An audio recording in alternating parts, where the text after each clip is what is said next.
হোজাই জিলাত পুনৰ চলিব প্ৰশাসনৰ বুলডোজাৰ। পুনৰ সাজু হ'বলৈ ওলাইছে হোজাই জিলা প্ৰশাসন। আমি আহি যিখন পথাৰত উপস্থিত হৈছোঁ, মোৰ পিছফালে যিখন স্থান আপোনালোকে দেখা পাইছে, মোৰ খতিত সাংবাদিকক অনুৰোধ কৰিম তেওঁ দেখুৱাব। এইখন হৈছে যমুনা মৌদাঙ্গা, যিখন সংৰক্ষিত বনাঞ্চল আছিলে। এই বনাঞ্চলত 1070 হেক্টৰ কৃষিভূমি অবৈধ বেদখলকাৰীসকলে যুগ যুগ ধৰি তেওঁলোকে ইয়াতে বাহ সাজি আছিলে। প্ৰায় 1250টাকৈ পৰিয়ালে ইতিমধ্যেই এইখন অঞ্চলত বাহ সাজি আছিলে। প্ৰায় 50-60 বছৰৰ পৰা বেদখল কৰি আছিলে।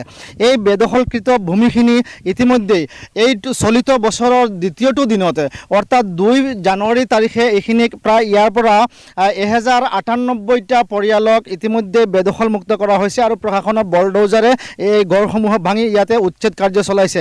হয়তো হোজাই জিলাৰ ইতিহাসত আটাইতকৈ ডাঙৰ উচ্ছেদ হৈছিলে এইখিনি অঞ্চল। আৰু মই দেখুৱাবলৈ অনুৰোধ কৰিম মোৰ খতিত সাংবাদিকক, ভিডিঅ' জাৰ্ণালিষ্টে দেখুৱাব। সোঁফালে আপোনালোকে যিখিনি অঞ্চল দেখিছে, এয়া হৈছে বৰ্তমান থাকি যোৱা অংশ।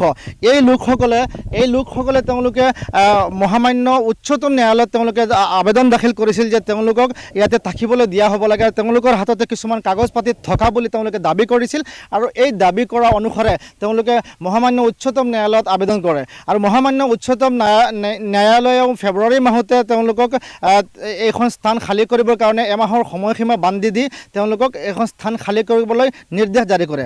তাৰ পিছতো তেওঁলোকে পুনৰ আহি মহামান্য গুৱাহাটী উচ্চ ন্যায়ালয়ত তেওঁলোকে আবেদন দাখিল কৰে। আবেদন দাখিল কৰাৰ পিছতো 9 জুন 2026 তাৰিখে পুনৰ গুৱাহাটী উচ্চ ন্যায়ালয়ে মাননীয় উচ্চতম ন্যায়ালয়ৰ ৰায়দানকে বাহাল ৰাখে আৰু এই যি 52টা পৰিয়াল আছে, এই 152টা পৰিয়াল, এই 152টা পৰিয়ালক এমাহৰ ভিতৰতে তেওঁলোকে এইখন অঞ্চল এৰি যাবলৈ পুনৰ ন্যায়ালয়ে নিৰ্দেশ জাৰি কৰে। এই নিৰ্দেশৰ পিছতে নিশ্চিত হৈ পৰিছে যে এই 152টা পৰিয়ালেও শেষ মুহূৰ্ততে ৰক্ষা নাপাব উচ্ছেদ কাৰ্যৰ পৰা। এতিয়া যিহেতু প্ৰশাসন পুনৰ সাজু হৈছে, যি 152টা পৰিয়ালে 70 হেক্টৰ ভূমি বেদখল কৰি আছিলে, এই বেদখল কৰা ভূমিখিনি পুনৰ এই 152টা পৰিয়ালৰ পৰা মুকলিয়াই আনিবৰ কাৰণে সাজু হৈছে হোজাই জিলা প্ৰশাসন। ইতিমধ্যে এমাহ সময়সীমা যিহেতু তেওঁলোকক বান্ধি দিয়া হৈছে আৰু তেওঁলোকক কোৱা হৈছে যে এমাহৰ ভিতৰতে নিজে নিজে ঘৰ দুৱাৰসমূহ নিজে ভাঙি আঁতৰি যাব লাগিব। আৰু যদিহে আঁতৰি নাযায় এইখিনি সময়ৰ ভিতৰতে, তেনেহ'লে অহা এমাহৰ পিছত জিলা প্ৰশাসন আৰু বন বিভাগে তেওঁলোকক এইখন স্থলীৰ পৰা, এইখন বেদখলকৃত তেওঁলোকৰ যিখন অঞ্চল আছে এই অঞ্চলৰ পৰা তেওঁলোকক উচ্ছেদ কৰিব। আমি পুনৰাই উল্লেখ কৰিছোঁ যে এই বেদখলকৃত ভূমি আছিলে প্ৰায় 770 হেক্টৰ। 770 হেক্টৰৰ ভিতৰতে 700 হেক্টৰ ইতিমধ্যেই এই চলিত বছৰৰ দ্বিতীয়টো দিনতে উচ্ছেদ সমাপ্ত কৰিছে। 700 হেক্টৰ ভূমি ইতিমধ্যে মুকলি কৰা হৈছে আৰু 700 হেক্টৰত থকা 1098টা পৰিয়ালো উচ্ছেদ হৈছে।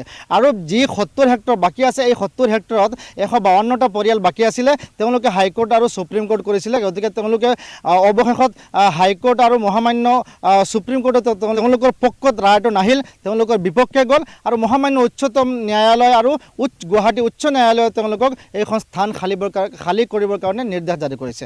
গতিকে নিশ্চিতভাৱে ক'ব লাগিব যে পুনৰ এমাহৰ পিছতে সাজু হ'ব প্ৰশাসন, পুনৰ গুমৰি উঠিব প্ৰশাসনৰ বুলডোজাৰ আৰু পুনৰ এই যিখিনি আপোনালোকে দেখা পাইছে, এইটো অঞ্চলৰ যিখন অবৈধ বেদখল আছে, এই অবৈধ বেদখল, এই যিখিনি ঘৰ দুৱাৰ দেখা পাইছে, এই ঘৰ দুৱাৰসমূহ এমাহৰ ভিতৰত যদি তেওঁলোকে ইয়াৰ পৰা আঁতৰি